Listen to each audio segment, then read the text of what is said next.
Indo agora, então, para os nossos papos. Para quem não sabe, eu, Camila, a gente tem um podcast chamado Tomorrowcast, onde a gente discute com pessoas que têm feito,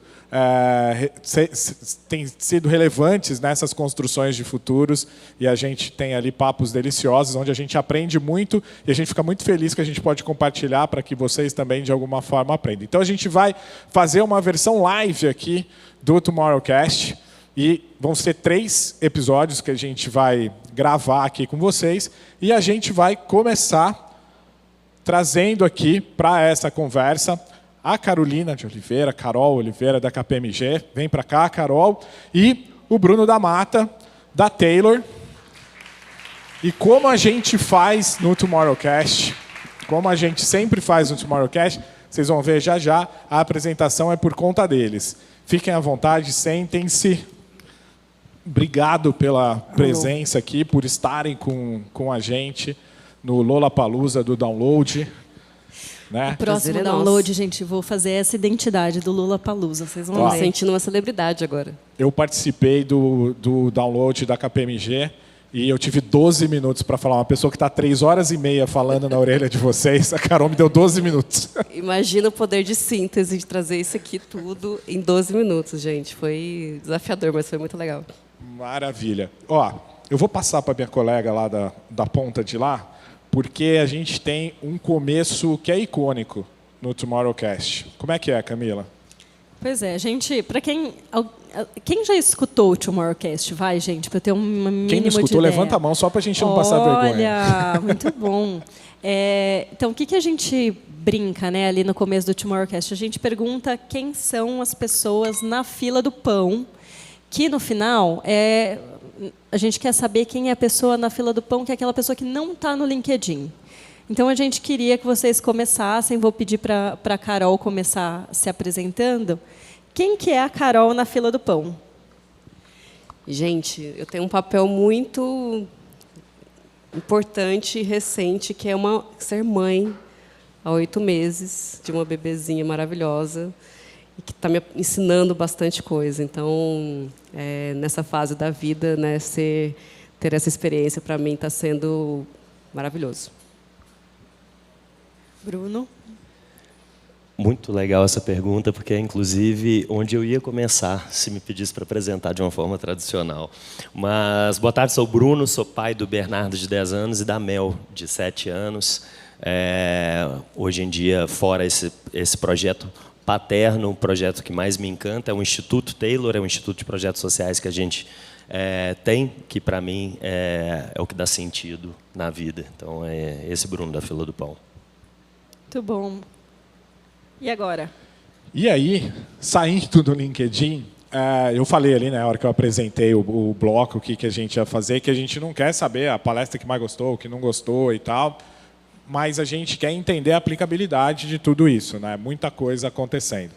Então, agora, talvez voltando para o LinkedIn ali, Carol, eu queria saber qual é o teu quintal, o que você olha ali na KPMG e o que você foi buscar, além de nos receber super bem em Austin, mas o que você foi buscar em Austin que você já está ali desenhando aplicabilidade para essas coisas e aquilo que você fala, tá, isso aqui ainda está bem distante, mas vai estar aqui no meu radar. Bom, legal. Esse foi o meu 4º SXSW. Eu participo de alguns outros eventos também fora do Brasil, e aqui os festivais eu sempre estou participando, buscando essa interação, conhecer, ver o que está acontecendo. Então, eu costumo dizer que a minha Disney, né?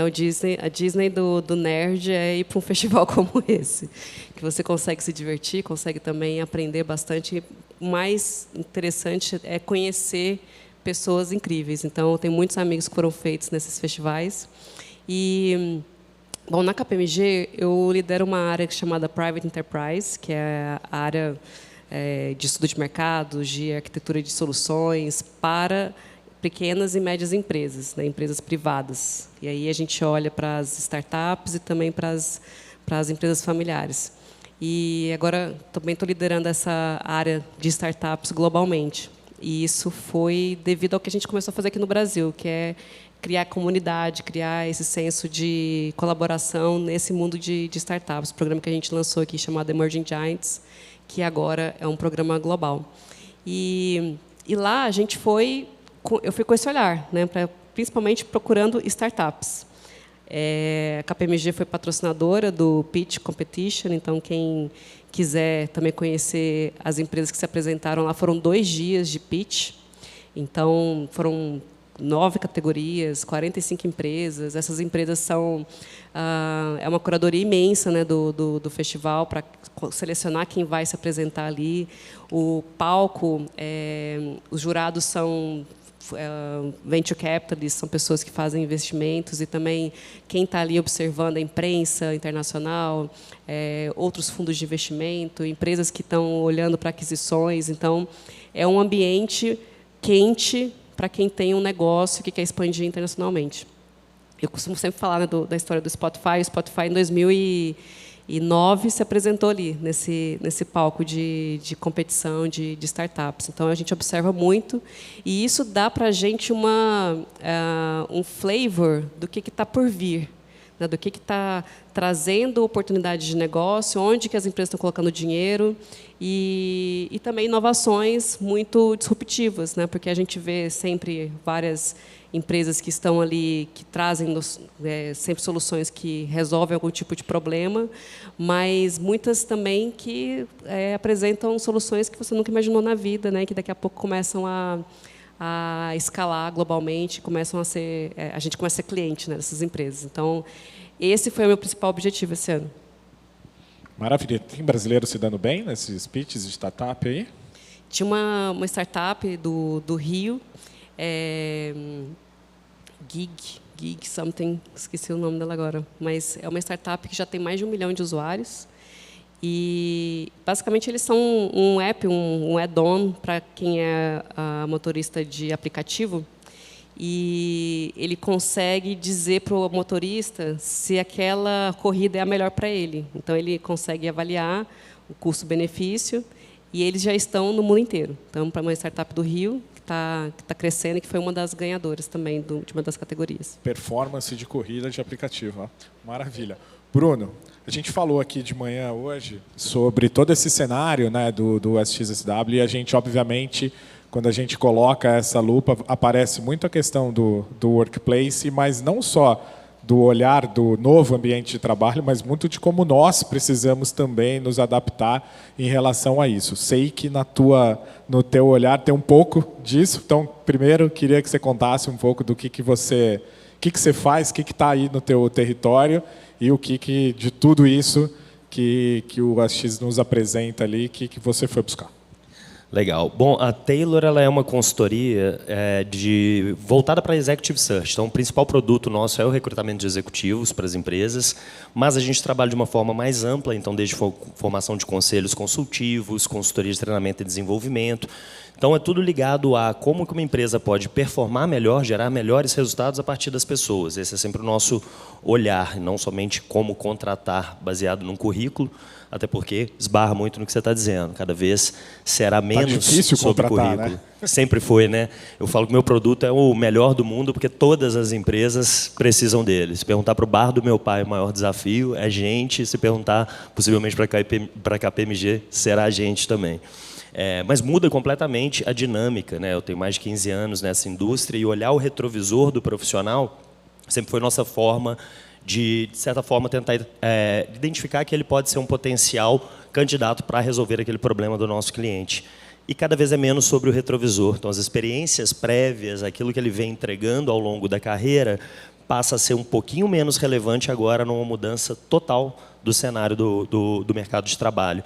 Então, o nosso desafio dentro de casa é como que vamos agora criar uma nova forma de avaliar profissionais, não somente pelo currículo, mas por outras habilidades que o novo mundo agora pede que ele aconteça, né? E do lado dos profissionais, dentre os vários desafios que tem, eu prefiro falar pouco sobre IA como ferramenta. Eu acho que tem pessoas muito mais capazes de fazer isso, mas a IA sobre tempo. Então, ela muda completamente a dinâmica de tempo dos profissionais, dos gestores, dos empresários. E uma coisa curiosa que eu tenho visto é que, até aproveitando, quem já usa IA no trabalho? Criou alguma coisa aqui no último ano que utiliza no dia a dia do trabalho ali? Prompt, um agente, qualquer coisa assim.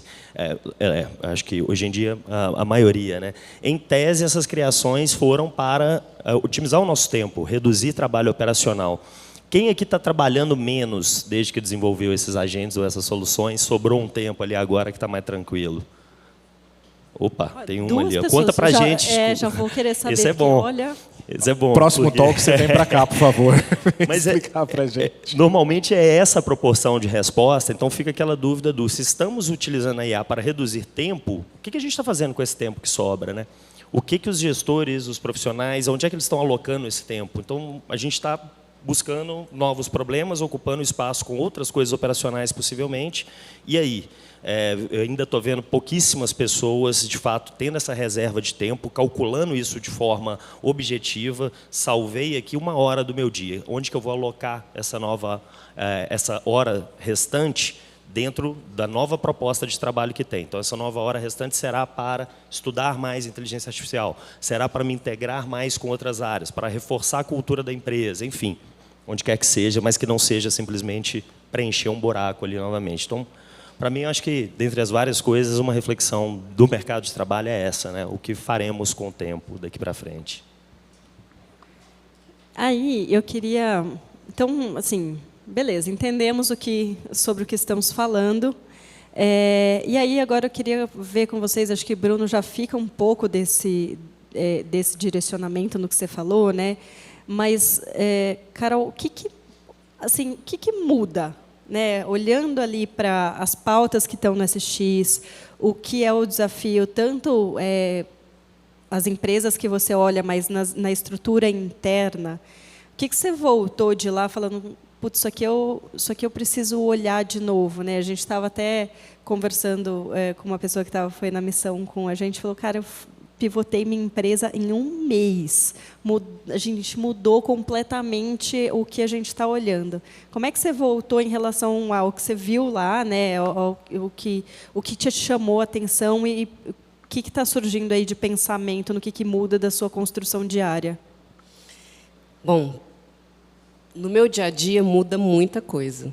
Muda a forma como a equipe trabalha, muda a produtividade, muda a forma como a gente está conversando com o cliente, né, o que o cliente demanda e a forma como a gente entrega o trabalho. E quem é que é de consultoria? Empresa de consultoria. Empresa de consultoria vende o quê? Conhecimento. Vende gente. E a gente está vivendo o momento agora de disruptar o conhecimento. Né, disruptar o trabalho cognitivo. A gente passou pela disrupção dentro do mercado de publicidade, né, com mídia, dentro do mercado até dos aplicativos de mobilidade, né, que foi também impactado. Agora a gente está vivendo a disrupção no mercado cognitivo, profissional cognitivo, serviços profissionais, que é basicamente o que a gente faz, né, KPMG. Então, eu tenho mais de 250 mil pessoas no mundo que estão sendo impactadas por uma tecnologia em cima do que a gente entrega para o nosso cliente. Só que isso a gente já vem trabalhando há muito tempo, né? Até mesmo antes de se falar de IA, a auditoria mesmo, que é o carro-chefe da KPMG, hoje 70% já é feito com inteligência artificial. Então, a ferramenta, né, o investimento que foi feito, que foram milhões de dólares para construir uma ferramenta com inteligência interna, com o que os profissionais, né, trazem de dados, isso já vem sendo construído há quase 10 anos. E só no Brasil, a KPMG tem 100 anos, só no Brasil. Então, por mais que seja um mercado também tradicional, né, de contabilidade, de auditoria, mas consultoria que a gente entrega, não tem como você viver 100 anos no mercado hoje sem inovar. A gente está se reinventando o tempo inteiro. E agora talvez seja essa maior disrupção, seja essa maior inovação que a gente está vivendo e que vai mudar completamente a forma como a gente oferece o trabalho. E vem da demanda do próprio cliente. Hoje, por exemplo, a gente tem, né, um LLM que a gente utiliza, mas não necessariamente é o mesmo que o cliente utiliza. Então, eu tenho que ter os meus profissionais, as pessoas que entregam o serviço, treinados em todas as ferramentas, né? Porque se eu trabalho com Microsoft, o cliente tem Google, eu preciso aprender o que o cliente entrega, o que o cliente possui. Eu preciso saber Anthropic, eu preciso saber todas as ferramentas que são possíveis, né, de serem utilizadas. Então, a gente tem feito muito teste, experimentação, dada essa liberdade para as pessoas, com muitas ferramentas também de controle, né, de governança, porque acho que esse é o principal assunto, né? Vocês falaram bastante disso hoje aqui. Como fazer com que esses dados estejam seguros, que principalmente no nosso caso, né, como que eu garanto que os dados do meu cliente estão seguros. Então, esse é um dos principais riscos que a gente vem monitorando e trabalhando. Mas, assim, voltando até para a sua pergunta, né, o que eu vi lá que muda no meu dia a dia? Eu vi um slide da Sandy Carter que, para mim, foi o que mais me impactou, que ela mostrou como que é a equipe dela hoje. Né? Ela mostrou o organograma, e aí tem a diretora de marketing, debaixo os gerentes de cada uma das áreas de marketing, que gerenciam pessoas, então cada um tem as suas caixinhas ali de pessoas, e embaixo os agentes que eles gerenciam. E o que cada agente faz. E aí eu pensei, poxa, eu já trabalho com um monte de agente, a gente tá dando, né, um monte de ferramenta para as pessoas, já tem esses agentes, mas eu ainda não tinha feito esse redesenho da minha operação. Desenhar ali dentro do seu organograma, né? Esse redesenho da minha área. Né? Então, quando a gente pensa hoje como é que isso impacta no nosso dia, não é simplesmente usar a ferramenta, mas é o que eu faço diferente. Que eu acho que as pessoas ainda não tiveram esse clique. Né, de como é que isso impacta o meu processo, o que eu vou fazer diferente nesse processo do dia a dia, porque não é só fazer mais rápido, porque a gente está usando ferramentas para fazer mais rápido, mas é o que o Bruno trouxe, a gente não está ganhando mais tempo, a gente está trabalhando mais. Então, como é que eu redesenho a minha operação, redesenho as minhas áreas, né, para que a gente possa integrar e fazer diferente. Que surge muito isso, né? A gente vai ficar falando, a gente falou disso. Mas trazendo o contexto, né, a gente falou, por exemplo, da história do Ian Beecraft, que fala sobre como é que a gente precisa redesenhar, né, como é que a gente não é mais sobre fazer a mesma coisa, onde é que está a proposta de valor e como é que a gente redesenha para conseguir chegar na solução, mas talvez não é a partir do mesmo processo que a gente tem antes, porque os processos foram pensados nas pessoas. Os processos foram pensados quando as pessoas eram os agentes executores. Se a gente não é mais o agente executor, como é que a gente olha para as pessoas? E aí, quando a gente fala de como é que a gente olha para as pessoas, como é que a gente olha para essa força de trabalho, como é que está sendo esse desafio de fazer esse deparo, assim? Porque uma coisa é o que a gente está vendo de provocação. Né, temos que fazer isso, temos que olhar para o futuro. Outra coisa é o que as empresas também estão fazendo hoje. Como é que está essa conexão, assim? Tem um ponto interessante quando ela está falando do desenho do organograma, acho que foi até o Beecraft que falou também na palestra dele. Esses organogramas corporativos, como a gente conhece, eles foram criados baseados na limitação das pessoas. Então, se você tinha uma área de finanças, você tem um CFO, um gerente de controladoria, um gerente de tesouraria, abaixo um analista contábil, porque um analista contábil não é capaz de fazer tesouraria, contabilidade, FP&A, você tem um gerente de controladoria, porque ele não consegue fazer tesouraria também. Então, sobre a execução limitada, a partir do momento que você tem agentes com execução ilimitada, você passa a não ter mais necessidade de caixinhas fragmentadas de pessoas. Então, você enxuga muito a pirâmide hierárquica, você pode até ter hierarquias dentro dos agentes, eu acho que é uma forma virtual de você, na forma com que estamos habituados, você se situar ali dentro, mas na prática das pessoas, isso vai perder cada vez mais o sentido. Então, esse redesenho da arquitetura, o que é, como serão os times, então, ainda é uma grande dúvida. Eu acho que a gente está no início de uma jornada que vai tomando forma. Tem alguns impactos que já são imediatos. Você tem um perigo muito grande, especialmente eu vi que tem muita gente de consultoria, assim como nós. O primeiro ato é aquele de economia de custo. Então, vamos demitir. Eu hoje, se eu quisesse, eu cortaria talvez 30% do quadro da Taylor pelas posições de base, de analistas, de pesquisadores. Só que se eu fizer isso, eu não vou conseguir alimentar os consultores do futuro, os sêniors que têm uma capacidade intelectual de vender a hora dele como a gente tinha. Eu preciso dessa esteira de formação. Como é que eu vou ter sênior se eu não tenho essa base ali se alimentando?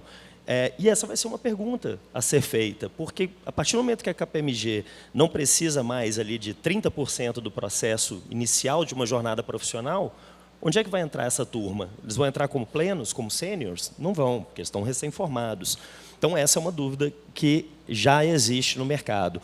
O arranjo que eu estou vendo já acontecendo é de buscar, como eu falei, essas skills que não são óbvias no currículo. Claro que se você está no departamento financeiro, você vai pegar alguém com o mínimo de trajetória financeira, mas com um repertório de identificação de problemas. É onde eu estou vendo todo mundo correndo atrás. Tem que ter uma obsessão por identificar problemas, porque executar resoluções é ilimitado hoje. Então, quem são as pessoas que estão o tempo inteiro obcecadas em ver por que essa cadeira é assim? Será que ela precisa ser assim ou já dá para eu fazer alguma coisa diferente? Por mais que ele seja de uma área financeira que seja. Eu tenho um caso que... aí como é que a gente vai mensurar quem é o profissional que está acompanhando todas essas mudanças ou não? Também é difícil, porque são skills comportamentais, soft, que eles chamam. Então é difícil você avaliar, é muito mais fácil avaliar o currículo da Carol, quantos anos de KPMG, as posições que ela ocupou, do que se ela é uma resolvedora, uma identificadora e resolvedora de problemas. Se torna mais difícil. Mas eu tenho um caso de um cliente, uma empresa grande, que o CEO ele criou uma ferramenta dele que ele monitora todos os executivos dele, que são mais ou menos 25 entre C-level, diretores e gerentes sêniors, qual que é o volume de uso de IA que eles têm. Então, como as licenças são todas corporativas, ele consegue ver quantas horas a Carol gasta utilizando um agente, quantos agentes ela já criou, quantas vezes ela acessa cada uma das plataformas. E ele foi me mostrando no dashboard, mostrando assim, ó, coincidência ou não, a minha equipe que eu menos vejo no futuro da empresa são esses aqui. Ele abria assim, 0, usou uma vez, criou um agente. Ele falou, coincidência ou não, são os que mais chegam para mim reclamando que estão sobrecarregados. Então, não vão ser esses que vão carregar a minha empresa. Isso é binário? Não, não pode ser binário, você tem um qualitativo do olhar dele também, mas já é um sinal de quem é que está correndo atrás de acompanhar. E não é sobre quem escreve o melhor prompt. Hoje em dia, já passamos dessa fase. Ontem era, né? Vai sobreviver o profissional que souber escrever um bom prompt. Já não é mais nem isso, né? Já tem o agente que te ajuda a fazer o prompt melhor, né? É aquele que consegue não resolver problemas, isso está fácil também. É criar problemas, pensar em problemas que não tão óbvios ali. Né? A gente viu muito hoje aqui que é a capacidade de fazer a pergunta certa, né? De como é que você traz isso. Bruno, deixa eu só botar um pouco mais de... Você trouxe, nas suas duas respostas aqui, você trouxe esse contexto, mas acho que uma preocupação que todo mundo tem, né? E a gente olha para se é upskilling, se é reskilling, se eu preciso de fato me reinventar ou se eu preciso estar atento a isso. Aí a gente sai aprendendo um monte de coisa que a gente não precisa aprender, porque, de fato, não é a gente que vai usar aquilo, o quanto a gente precisa entender. E a gente trouxe aqui, na nossa conversa, a Michelle Schneider, que se colocou lá até botando uma métrica, né? Disse o seu emprego vai existir daqui 5 anos. Né? Então, tirando a poesia do se o seu emprego vai existir daqui 5 anos ou não, e pegando isso que você falou, né, de você ter ali uma liderança que olha e fala, esses aqui no curto prazo não estarão porque eles não têm essa habilidade de orquestrar a tecnologia de alguma forma. Como é que você enxerga esses próximos 5 anos? Legal. Essa corrida é muito cruel, né? Tá, mas e aí, no meio desse caos todo, eu sou um profissional, eu faço o quê, né? Mudou tudo no último ano, né? Hã? Mudou tudo no último ano. Totalmente. E ainda está mudando. Não tem resposta, né? Quem quiser cravar resposta é futurologia. Eu acho que é leviano fazer isso agora.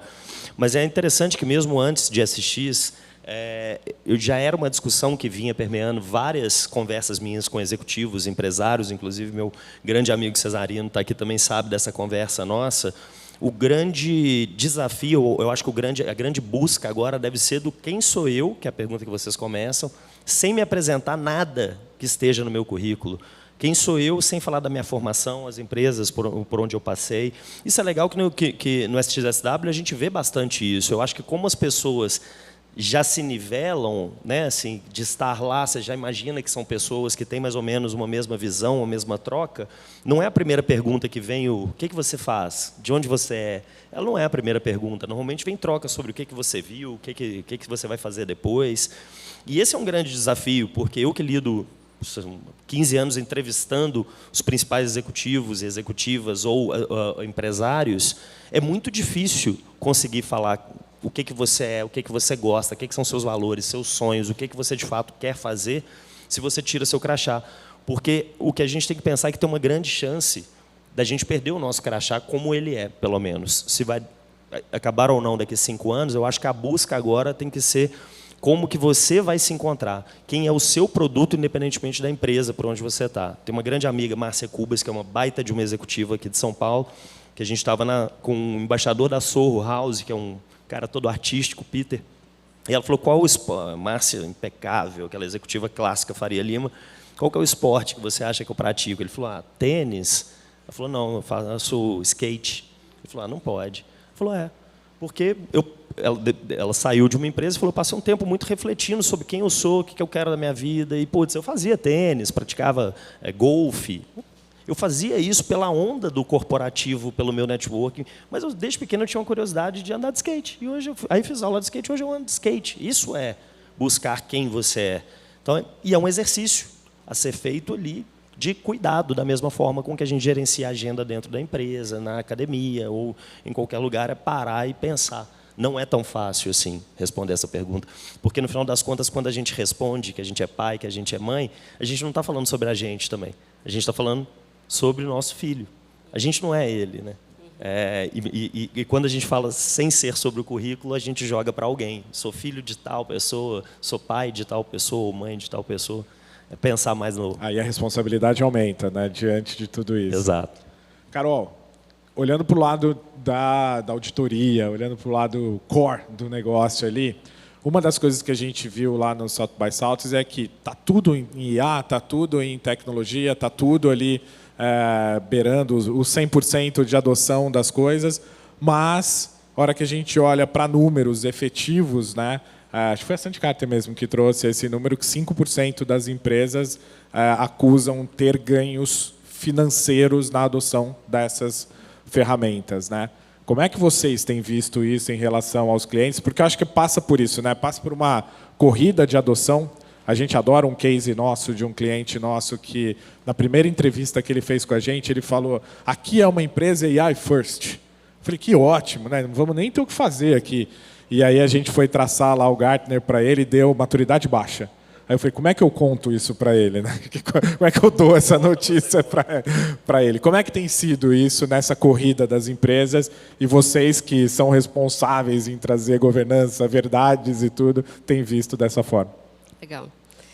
Primeiro que essa coisa de AI first deveria ser human first, AI in everything. Né? Acho que a gente escuta muito esse AI first, mas tudo que a gente ouviu e está falando aqui é que a gente deveria ter human first, né? E engraçado você trazer isso, porque tem uma pesquisa recente da KPMG que traz um estudo com mais de 2.000 CEOs ao longo no mundo todo, e 84, eu li recentemente, 84% dos CEOs disseram que estão investindo 60% do CAPEX em inteligência artificial. Ou seja, estão investindo a grana que eles têm interna para inovações ou para novos produtos, tudo que é novo em inteligência artificial.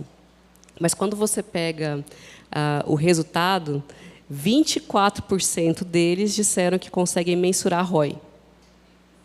Ou seja, eu estou acelerando muito o investimento, mas eu ainda não consigo medir. Eu ainda não consigo dizer exatamente o que você trouxe, né, que eu não sei se isso está me trazendo resultado ou não. Então, eu acho que ainda é muito cedo. A gente está vendo esse movimento, né, essa loucura por trazer AI a todo momento, de 2, 3 anos que a gente está escutando isso com mais frequência, né? Então, eu acho que a gente vai ver essa consolidação desse conhecimento, do que realmente traz resultado, e a priorização nos próximos 2, 3 anos. Agora, dá para ficar para trás? O custo, aí que está a dúvida, né? o custo de não fazer nada pode ser muito maior, né? Então, o que a gente percebe é, existem aquelas empresas que são as early adopters, que vão talvez rasgar mais dinheiro, vão quebrar mais a cara, vão arriscar mais, e as empresas que são os late adopters, né, que estão ali depois que você quebrar a cara, eu vejo o que eu vou fazer. Então, a gente tem esses 2 perfis, e o que está certo e o que está errado, acho que não é muito a questão. A questão é que todo mundo que está experimentando deveria, sim, continuar experimentando. E o principal ponto é a governança, né? Como que eu faço para usar com controle e usar de uma forma que não vai comprometer o meu negócio. Muito bom. Difícil, mas bom. Eu vou fazer uma coisa agora que é o sonho da Camila, gente, que é trabalhar com a audiência do gente, nosso público. É que, se vocês não perceberam, quem montou essa pauta de hoje fui eu, entendeu? Então é assim, é o Lollapalooza do download, é o podcast ao vivo, todos os traumas do Camilo eu coloquei num dia só, para, entendeu? A gente tirar todos os traumas de uma vez. Evolução do ser humano. Mas então é isso. Perguntas? Quem tem perguntas? Para a Carol, para o Bruno. Alguém tem pergunta? Eu quero saber, se ninguém tiver pergunta, eu quero saber uma coisa. E aí, até para a gente começar a fechar, que a gente está com o tempo terminando, que a gente falou muito sobre precisar organizar os dados primeiro. E eu acho que, como KPMG, né, se puder deixar um aprendizado, assim, o que vocês escutam disso? Porque uma das principais coisas que surgiu primeiro, que precisa começar por pessoas. Então, uma implementação de inteligência artificial não adianta começar de baixo, né, para a gente ter mudanças realmente estruturais. Sandy Carter trouxe muito isso, que precisa ser de cima para baixo, das lideranças. Mas outra coisa se você não tiver seus dados organizados, a sua informação internamente organizada, vai ser tudo muito pontual. Você não vai conseguir ter implementações estruturais que você consiga embarcar a companhia inteira nesses processos. E eu imagino que vocês, exatamente por ser numa consultoria, têm isso super organizado ou está nesse processo. A gente tem uma metodologia, né, de trabalho para implementar uma estratégia de AI nas empresas que a gente aplicou na gente mesmo.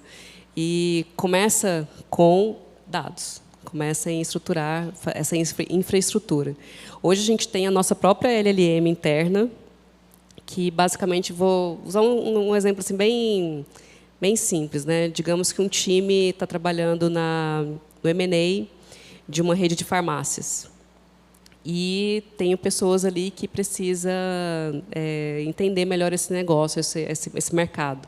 Ali dentro, nós já temos, anteriormente, vários projetos que já aconteceram no Brasil, na Europa, nos Estados Unidos. Então, eu posso acessar essas informações internamente, entender como foi feito um trabalho semelhante para que meu time possa também utilizar como referência. Então, isso tem sido trabalhado durante muitos anos e a gente tem agora essa referência. Então, esses dados internos, né, que a gente também utiliza com toda segurança, porque eu acho que aí também tem outro ponto, né, que é a segurança desses dados, é extremamente importante. Então, a partir dessa infraestrutura, depois o treinamento com as pessoas e também o que você dá acesso, até que ponto, né, que as pessoas podem ter acesso e como que elas utilizam isso no dia a dia. Existem hoje várias LLMs corporativas, né, que trabalham para isso. Assim como tem o ChatGPT, a gente também tem o Klarna AI, né, que são empresas que trabalham somente com dados internos de empresas. Então, a gente também implementa isso e na realidade, tem ajudado muito as pessoas até mesmo a compreenderem o método de trabalho, como que elas utilizam isso no dia a dia. Então, talvez, assim, dentro dos pilares importantes, né, de implementação de estratégia de IA, dados, infraestrutura, né, o que você utiliza de ferramentas, pessoas e como que você orquestra isso, que é o grande papel do líder hoje, que é fazer essa orquestração. Alguém queimou aí uma pergunta? Não? Então, Bruno. A gente aproveita que o Bruno é headhunter. É isso que eu ia falar. Vocês estão Pergunta perdendo chance. Pergunta para onde eu mando o currículo, né? Me fala aí, Bruno. Então, aproveitando esse ensejo aqui, olhando para todo esse cenário que ele é caótico, ele é desesperador, mas ele também traz muito esse lado humano que a Carol comentou. Falando desses futuros, dos 5 anos, de tudo que a gente tem pela frente, quais são as suas considerações aí, suas dicas finais? A coisa que eu vejo que vai ser eterna é realmente aquela vontade, aquela tensão e aquela predisposição do profissional, gestor, empresário, de querer fazer algo. Eu ainda vejo as pessoas continuando num estado mecânico e aí vem uma IA para substituir um processo e ela acha que ela está usando a IA e muito pouco ainda usando o poder, como a Amy Webb fala, que não será mais sobre ricos ou pobres, e sim super-humanos versus humanos, sendo super-humanos aqueles que realmente têm um nível de utilização de IA muito forte e que não é técnica, é realmente o interesse em correr atrás, enfim. Então, uma dica que eu dou é assim: brinque de ser obcecado em encontrar problemas, não só dentro do trabalho, é o tempo inteiro ficar procurando oportunidades e problemas, porque hoje tem alguma coisa que possa resolver. A minha filha tem 370 e tantos bichinhos de pelúcia, e ela deita na cama, ela fica brava quando ela não lembra o nome daquele que vai dormir à noite com ela. Outro dia ela ficou brava, não lembra o nome dele. Quando ela dormiu, eu falei, tá aí um problema. Ela tem um problema de lembrar o nome.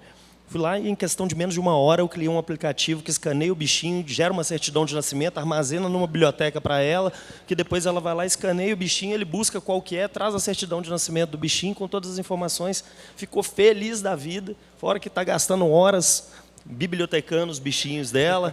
É isso, é tudo que falar assim, tem uma dificuldade aqui, é um problema e tem uma forma de solucionar hoje, sem dúvida nenhuma. A execução está muito fácil, tem que executar o tempo inteiro. Você vai executar 30 coisas para talvez usar uma, né, Carol? Mas é essa uma que talvez eu venda para a Mattel, esse aplicativo, e resolva a minha vida.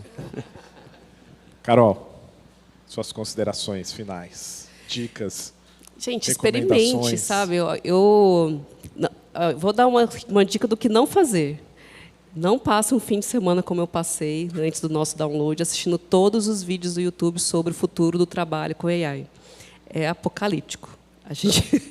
Eu fiquei realmente assim, pensando, meu Deus, o mundo está caótico. Então, eu acho que existe muita oportunidade. Então, a gente vai ver uma onda de empreendedorismo gigantesca, né, com muitas oportunidades, com soluções baseadas em inteligência artificial, muita solução para o nosso dia a dia.